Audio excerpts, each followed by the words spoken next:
जगाने आए। हमारा काम केवल लोगों को जगाने का है, उनको ये बताने का है कि कैसे उनके साथ पिछले 35-40 सालों में धोखा दिया जाता रहा है, और अगर अब उनको इस धोखे से बचना है, ऐसे ऐसे स्कीम हैं कि सरकार में आने के 3 महीने के भीतर जिस युवा को मजबूरी में बिहार से बाहर जाने का मन नहीं है, उसको बिहार में ही 10, 12, 15 हजार का रोजगार मिलेगा। ये हमारी गारंटी है। जो नेतरहाट की तरह का स्कूल होगा, अच्छा उस उच्च स्तरीय विद्यालय, मतलब 1 साल में 534 ऐसे विद्यालय बनाए जाएंगे और हर साल इसको दोहराया जाएगा। मतलब अगर 5 साल गुजरे तो हर प्रखंड में 5 ऐसे विद्यालय बनेंगे जो विश्व स्तर की शिक्षा देंगे। मुख्यमंत्री का चेहरा अगर कोई है जनस्वराज पार्टी में जो सबसे ज्यादा लोकप्रिय है तो वह है प्रशांत किशोर। अगर सिकंदरा के लिए कुछ होना है तो सबसे पहले यहाँ सिंचाई की व्यवस्था की जाएगी। आज हमने दिन भर सिकंदरा विधानसभा क्षेत्र में गुजारा है और यहाँ की जनता से बातचीत करके उन्हें विधानसभा को किस रूप में देखते हैं? सिकंदरा विधानसभा को हम यहाँ की लोगों की मुश्किलों के रूप में देखते हैं। इतने सालों से सिकंदरा के लोग इतने पिछड़े रह गए हैं। यहाँ पर न तो अच्छी सिंचाई की व्यवस्था है, न अच्छी शिक्षा की व्यवस्था है, लोगों में रोजगार की इतनी प्रॉब्लम है। किसी को भी अगर रोजगार चाहिए तो उन्हें यहाँ से बाहर निकलना पड़ता है। ये सारी समस्याएं हर अगले साल बढ़ती जा रही है। विधानसभा में ये सारी सुविधाएं मौजूद हों, इसकी चिंता किए बिना सरकारों ने कई सालों तक यहाँ शासन किया है। नीतीश बाबू की सरकार 20 सालों से यहाँ तक है, उसके पहले लालू जी ने 15 सालों तक शासन किया, उसके पहले कांग्रेस ने 40 सालों तक शासन किया। नीतीश बाबू के साथ पिछले 10 सालों से लगभग पूरे 10 सालों तक बीजेपी ने साथ शासन किया, लेकिन फिर भी सिकंदरा में लोगों की जिंदगी बदल नहीं पाई। इसको अगर बदलना है तो उन्हें नया विकल्प ढूंढना होगा और वो विकल्प केवल जनस्वराज पार्टी होगी। यही संदेश देने आए। बिहार के लोगों को बिहार में ही रोजगार देने की बात कर रहे हैं, लगातार इस बात पे चर्चा हो रही है। किस प्रकार का रोजगार मिलेगा जो यहाँ के लोग यहाँ कंफर्टेबल महसूस करें? सबसे पहली बात तो हम सरकार में अभी नहीं हैं, लेकिन फिर भी पिछले 5 महीने से हमने कम से कम 10,000 युवाओं को एक रोजगार देना शुरू कर दिया है। वो कैसे? हमारे यहाँ हर किसी युवा जिसके पास एक स्मार्टफोन है उसको हम बुलाते हैं, 5 दिन की ट्रेनिंग देते हैं और उनको एक यूट्यूबर बना देते हैं। एक यूट्यूबर बनते ही वो महीने में अपने आप 3,000 से 20,000 रुपए तक कमाने लगता है। ये है तकनीक, टेक्नोलॉजी का इस्तेमाल करके रोजगार के नए साधन बनाना। यहाँ के किस सरकार में इतनी सोचने की भी हिम्मत है कि वो ऐसी रोजगार युवाओं को दे सके?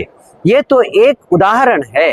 हमारे पास ऐसे ऐसे स्कीम हैं कि सरकार में आने के 3 महीने के भीतर जिस युवा को मजबूरी में बिहार से बाहर जाने का मन नहीं है, उसको बिहार में ही 10, 12, 15 हजार का रोजगार मिलेगा। ये हमारी गारंटी है।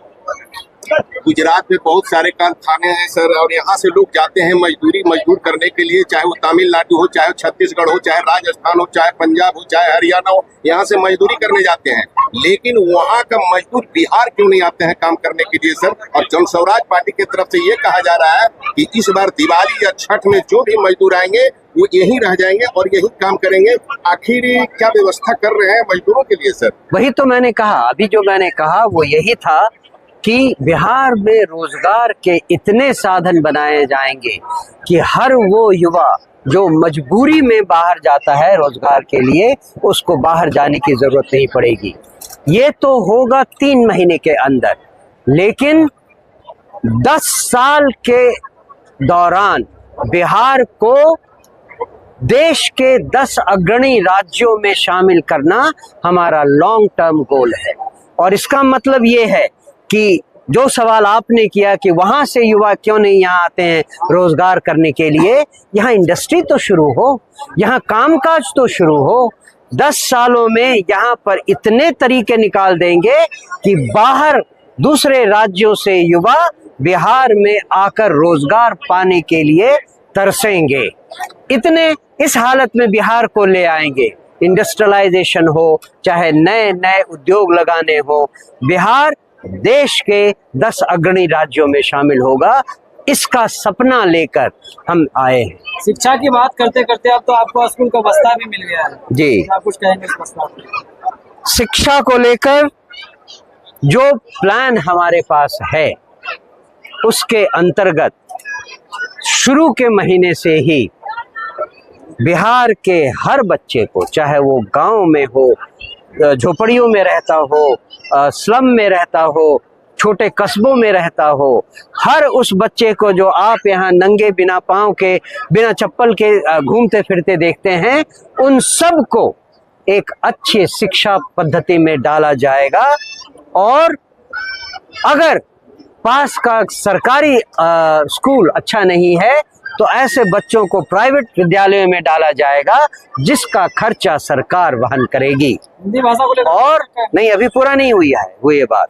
और हर साल सरकार में आने के बाद हर साल हर प्रखंड में, हर ब्लॉक में एक ऐसा स्कूल बनेगा जो नेतरहाट की तरह का स्कूल होगा। अच्छा, उस उच्च स्तरीय विद्यालय, मतलब एक साल में 534 ऐसे विद्यालय बनाए जाएंगे और हर साल इसको दोहराया जाएगा।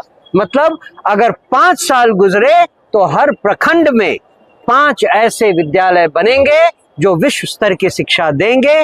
और उसमें जो हॉस्टल होंगे उसमें वो बच्चे जाएंगे जिनके माता पिता जो दलितों से आते हैं, अति पिछड़ों से आते हैं, मुस्लिम समुदाय से आते हैं, जिनके माता पिता पिछले 3-4 पीढ़ियों से कभी शिक्षा का मुंह नहीं देखा हो, उन वैसे बच्चों को वहां हॉस्टल में रखा जाएगा। और अगर अब उनको इस धोखे से बचना है तो इस बार उन सारे लोगों से किनारा करना है जिन्होंने आपके ऊपर राज किया है।